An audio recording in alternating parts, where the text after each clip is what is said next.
ರಾಜ್ಯದಲ್ಲಿ ದಿನೇ ದಿನೇ ವಾತಾವರಣ ತುಂಬ ಚೆನ್ನಾಗಿ ಆಗ್ತಾ ಇದೆ.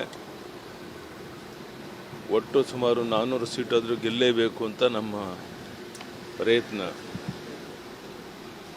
ಇವತ್ತೇ ನಿಮ್ಗೆ ಹೇಳ್ತಾ ಇದ್ದೇನೆ, ಕರ್ನಾಟಕ ರಾಜ್ಯದಲ್ಲಿ 28ಕ್ಕೆ 28 ಲೋಕಸಭಾ ಕ್ಷೇತ್ರವನ್ನು ಗೆದ್ದು ನಮ್ಮ ಎಂಪಿಗಳನ್ನ ಕರ್ಕೊಂಡು ನಾನು ಡೆಲ್ಲಿಗೆ ಹೋಗ್ತೀನಿ ಅಂತ ಹೇಳಿದ್ದೇನೆ. ಭರವಸೆನ ಕೊಟ್ಟಿದ್ದೇನೆ. ಅಮಿತ್ ಶಾಗೆ ಹೇಳಿದ್ದೇನೆ, ಮೋದಿಯವ್ರಿಗೆ ಹೇಳಿದ್ದೇನೆ.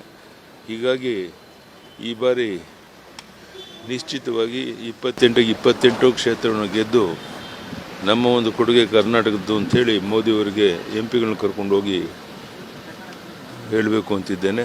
ಅದರಲ್ಲಿ ಯಶಸ್ವಿ ಆಗ್ತೇವೆ. ದೇವರ ದಯೆ ಇದೆ, ಜನರ ಬಲ ಇದೆ, ಮೋದಿಯವರ ಅಲೆ ಇದೆ. ಇದೆಲ್ಲವೂ ಸಹ ನಮಗೆ ತುಂಬ ಅನುಕೂಲಕರವಾಗುತ್ತೆ. ಮೋದಿಯವರು ಸಹ ನಾಳೆ 14ನೇ ತಾರೀಕು ಮಂಗಳೂರಿನಲ್ಲಿ ದೊಡ್ಡ ಸಭೆ, ಬೆಂಗಳೂರಲ್ಲಿ ಒಂದು ಕಾರ್ಯಕ್ರಮ ಮಾಡಬೇಕು ಅಂತಿದ್ದಾರೆ.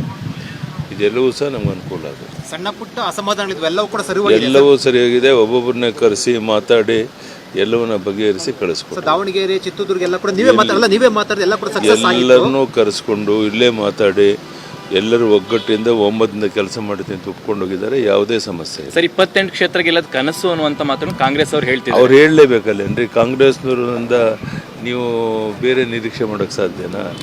ನಮಗೇನು ಗೊತ್ತಿದೆ ನಾವು ಹೇಳ್ತಾ ಇದ್ದೀವಿ. ಅವ್ರೇನು ಬೇಕೋ ಹೇಳ್ಕೊಳ್ಳಿ. ಬರ ಪರಿಹಾರ ವಿಚಾರದಲ್ಲೆಲ್ಲ ಬಿಜೆಪಿ ಸಂಸದರು ಮಾತನಾಡಿಲ್ಲ. ಅದೆಲ್ಲ ಈಗೆಲ್ಲ ಮಾತನಾಡುವಂಥದ್ದು ಚುನಾವಣೆ ಆದಮೇಲೆ ಮಾತನಾಡ್ತೀನಿ ನಾನು. ಈಗ ಸದ್ಯಕ್ಕೆ ನಾವು 28ಕ್ಕೆ 28 ಲೋಕಸಭಾ ಗೆಲ್ಲಬೇಕು. ಆ ಕಡೆ ಗಮನ. ಸರ್, ಹಬ್ಬದ ಶುಭಾಶಯ. ಯುಗಾದಿ ಹಬ್ಬ ಎಲ್ಲ ಕಡೆ ಸಂಭ್ರಮದಿಂದ ಯುಗಾದಿ ಹಬ್ಬವನ್ನು ಆಚರಿಸ್ತಾ ಇದ್ದಾರೆ. ಈ ಸಂದರ್ಭದಲ್ಲಿ ನಾಡಿನ ಎಲ್ಲ ಜನರಿಗೆ ಯುಗಾದಿ ಹಬ್ಬದ ಶುಭಾಶಯವನ್ನು ಕೋರ್ತೇನೆ. ಸಕಾಲಕ್ಕೆ ಮಳೆ ಬೆಳೆಯಾಗಿ ನೆಮ್ಮದಿಯಾಗಿ ಸಮೃದ್ಧಿಯಿಂದಿರಲಿ ಅಂಥೇಳಿ ದೇವರಲ್ಲಿ ಪ್ರಾರ್ಥನೆ ಮಾಡಿ. ಒಂದಷ್ಟು ಮುಖಂಡರು ಹೇಳ್ತಾ ಇದ್ದಾರೆ, ಫಲಿತಾಂಶ ಬಂದ ನಂತರ ಸರ್ಕಾರದ ಒಂದಷ್ಟು ಪರಿಣಾಮ ಬೀರಬಹುದು ಅಂತ. ನಾನೀಗ ಅವಕ್ಕೆ ಏನೂ ಮಾತನಾಡಲ್ಲ. ಈಗ ಏನಿದ್ರು ನಾವು 28ಕ್ಕೆ 28 ಗೆಲ್ಬೇಕು. ಅದರ ಬಗ್ಗೆ ಮಾತ್ರ ನಾನು ಮಾತಾಡ್ತೇನೆ. ಧನ್ಯವಾದ.